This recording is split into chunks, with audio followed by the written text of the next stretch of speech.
Hello बच्चों, मैं Tithi Khandel the great India school Raipur से। बच्चों, अभी तक हमने संस्कृत वर्णमाला में वर्ण के विषय में पढ़ा था, है ना। वर्ण क्या है, आज उसको हम और विस्तार से पढ़ते हैं। तो संस्कृत वर्णमाला में वर्ण 3 प्रकार के होते हैं, स्वर, व्यंजन और अयोगवाह। अब हम इनको विस्तार से जानते हैं। स्वर क्या है, तो स्वर वो होते हैं जो स्वयं में संपूर्ण होते हैं, यानी बिना किसी अन्य की सहायता से बोले जाते हैं। इसको हम संस्कृत में इस प्रकार से परिभाषित कर सकते हैं, स्वयं राजन्ते इति स्वराः, अर्थात जो स्वयं या अपने आप ही बोले जाते हैं, किसी अन्य की सहायता की आवश्यकता उन्हें नहीं पड़ती है। अब ये कितने होते हैं, ये 3 प्रकार के होते हैं, ह्रस्व स्वर, दीर्घ स्वर और प्लुप्त स्वर। तो सबसे पहले हम ह्रस्व स्वर की बात कर लेते हैं। ह्रस्व स्वर क्या है, ह्रस्व स्वर यानी कि अ, ई, उ, री और ऋ। अब इन्हें बोलने में मात्र एक ही मात्रा काल का समय लगता है ना। और जो ऋ है ना, इसका प्रयोग हम केवल वैदिक संस्कृत में देखते हैं, लौकिक संस्कृत में इसका उपयोग नहीं देखा जाता है। अब दीर्घ स्वर की बात करते हैं। दीर्घ स्वर क्या है, तो जो एक मात्रा काल से अधिक का समय लेते हैं उच्चारण करने में, वो दीर्घ स्वर कहलाते हैं, है ना। जैसे कि आ, ई, उ, री। अब इसमें ह्रस्व स्वर और दीर्घ स्वर, है ना, इनके मेल से ही संयुक्त स्वरों का जन्म होता है। जैसे अ, आ जमा ई मिलकर बन जाते हैं ए, है ना। वैसे ही अ, आ जमा उ मिल जाते हैं तो बन जाता है ओ, है ना। वैसे ही अ, आ जमा ए मिलकर बन जाते हैं ए। वैसे ही अ, आ जमा ओ मिलकर बन जाता है औ, है ना। तो ये संयुक्त स्वर जो हैं, ये क्या हो जाते हैं, दीर्घ स्वर की श्रेणी में ही आते हैं। तो इस प्रकार से हम देखते हैं कि दीर्घ स्वरों की संख्या कुल कितनी हो गई, 8। अब हम बात करते हैं प्लुप्त स्वर की। प्लुप्त स्वर क्या है, तो प्लुप्त स्वर जिन्हें जैसे हम किसी को पुकारते हैं, है ना, हे राम, तो जो राम, है ना, ये जो अधिक समय, है ना, अंतिम स्वर को पुकारते समय जो अधिक लंबे समय तक खींचा जाता है, वही प्लुप्त है। इसको हम 3 का जो चिन्ह होता है उसके द्वारा प्रदर्शित कर सकते हैं, है ना। और इसको बोलने में 2 मात्रा से अधिक का समय लगता है, जैसे ओम, है ना। वैसे ही प्लुप्त का जो उपयोग होता था वो पहले होता था, पुरातन काल में होता, जब प्राचीन काल में सामान्य बोलचाल की भाषा भी संस्कृत हुआ करती थी, है ना। तो ये हो गए आपके स्वर। अब हम व्यंजन की बात करते हैं। तो व्यंजन का उच्चारण केवल करने में केवल आधी मात्रा का समय लगता है ना, और इसलिए इनको स्वर की सहायता से बोला जाता है। और ये भी 3 प्रकार के हैं। कैसे, स्पर्श व्यंजन। स्पर्श व्यंजन मैंने बताया था पहले भी संस्कृत वर्णमाला के अंतर्गत कि ये 25 होते हैं। कैसे हैं स्पर्श व्यंजन 25, का वर्ग क्या हो गया, क, ख, ग, घ, म, है ना। वैसे ही च वर्ग हो गया, च, छ, ज, झ और या, ये च वर्ग कहलाया। वैसे ही त वर्ग हो गया, त, थ, द, ध, न, है ना, ये त वर्ग कहलाया। वैसे ही प वर्ग हो गया, प वर्ग में प, फ, ब, भ और म, ये 5 हो गए वर्ण, है ना। तो इस प्रकार हम देखते हैं इन चारों 5 वर्ग में 5 वर्ण हैं, क वर्ग, च वर्ग, ट वर्ग और त वर्ग और प वर्ग में, है ना। ट वर्ग भी हमने देखा है, ट, ठ, ड, ढ, न, है ना। तो इस प्रकार से स्पर्श व्यंजनों की संख्या हो गई 25, जिनको उच्चारण करने में हमको जिह्वा यानी जीभ, है ना, और मुख के किसी एक भाग का स्पर्श करके हम इसको उच्चारित कर सकते हैं। अब अंतस्थ व्यंजन की बात करते हैं। तो अंतस्थ व्यंजन क्या थे, य, र, ल और व, है ना, ये थे। इनको हम थोड़ा रुक कर बोलते हैं। और स्वर और व्यंजन के बीच में होने के कारण ये क्या कहलाते हैं? अंतस्थ व्यंजन कहलाते हैं। अब ऊष्म व्यंजन की बात कर लेते हैं। ऊष्म व्यंजन क्या था? श, स, श और ह।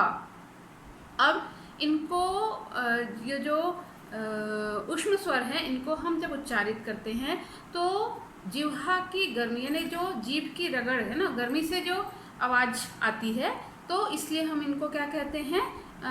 ऊष्म व्यंजन, है ना। ये जीभ की रगड़ से उत्पन्न होते हैं, तो इसलिए इनको हम ऊष्म व्यंजन कहते हैं। अब अयोगवाह क्या है? मैंने बताया था अनुस्वार होता है और विसर्ग, है ना, जो हमेशा किसी भी स्वर के अंत में आते हैं और स्वर के साथ जुड़े बिना ये स्वयं को नहीं प्रदर्शित कर पाते, इसलिए इनको अयोगवाह कहा जाता है। अब हम बात करते हैं वर्ण संयोजन की, है ना, क्योंकि इन वर्णों को मिलाकर, संयोजन यानी जोड़कर, है ना, तो वर्णों को जोड़कर ही हम शब्द की रचना करेंगे। तो वर्ण संयोजन किस प्रकार से होता है, इसको हम देखते हैं। किसी भी विशेष वर्ण समूह को संयोजित करके, है ना, एक साथ मिलाकर शब्द के रूप में लिखना वर्ण संयोजन कहलाता है। अब वर्ण संयोजन के लिए हमको कुछ बातें ध्यान में रखनी होती हैं। क्या है वो बातें? जैसे कि पहला होता है, किसी भी व्यंजन के बाद यदि कोई स्वर आए, है ना, तो उस स्वर को व्यंजन के अंदर मात्रा के रूप में समाहित कर लेना चाहिए, है ना। दूसरा, किसी भी व्यंजन के बाद स्वर ना होने की स्थिति में उसके नीचे हलंत लगा देना चाहिए। हलंत का चिन्ह आप जानते हैं कैसा होता है। फिर उसको किस प्रकार से लिखना चाहिए, इसको हम देख लेते हैं। जैसे कि ब जमा र जमा आ जमा ह जमा म जमा अ जमा ण जमा अ, ये बन गया ब्राह्मण, है ना। वैसे ही दूसरा हम देखते हैं, च, उसके नीचे हलंत लगा है, देखिए, जमा अ जमा इया, उसके नीचे भी हलंत है, जमा च जमा अ जमा ल जमा अ जमा म, है ना। अब यहाँ पे आप देख रहे हैं सभी व्यंजनों के नीचे हलंत का चिन्ह लगा है, तो ये बन गया शब्द, क्या बन गया? चंचलम। उसी प्रकार से हम कर्म लिखेंगे शब्द, तो कैसे लिखेंगे? क जमा अ जमा र जमा म जमा अ, तो ये बन गया शब्द कर्म। वैसे ही नासिका लिखना है तो न, ये व्यंजन है, उसके नीचे हलंत है। अब जमा आ जमा स जमा ई जमा क जमा आ, ये बन गया नासिका, है ना। अब ये तो हो गया वर्ण संयोजन। अब इसी को अगर हम तोड़कर लिखना जाए, इन शब्दों को हमको दिया गया शब्द है, उसको हमको विच्छेद करके लिखना है, यानी वर्ण विच्छेद, है ना। तो वर्ण वियोजन हम इसको कह सकते हैं, वर्णों को, शब्द को तोड़कर वर्णों के रूप में लिखना। तो किसी शब्द का निर्माण किन किन वर्णों को मिलाकर हुआ है, उन वर्णों को अलग अलग लिखना या पृथक पृथक लिखना ही क्या कहलाता है? वर्ण वियोजन या वर्ण विच्छेद कहलाता है। इसको हमको लिखते समय क्या क्या बातें ध्यान में रखनी चाहिए कि स्वर और व्यंजन सबको हमको अलग अलग, जो भी वर्ण है, स्वर और व्यंजन यही वर्ण है, तो उनको अलग अलग लिखना चाहिए।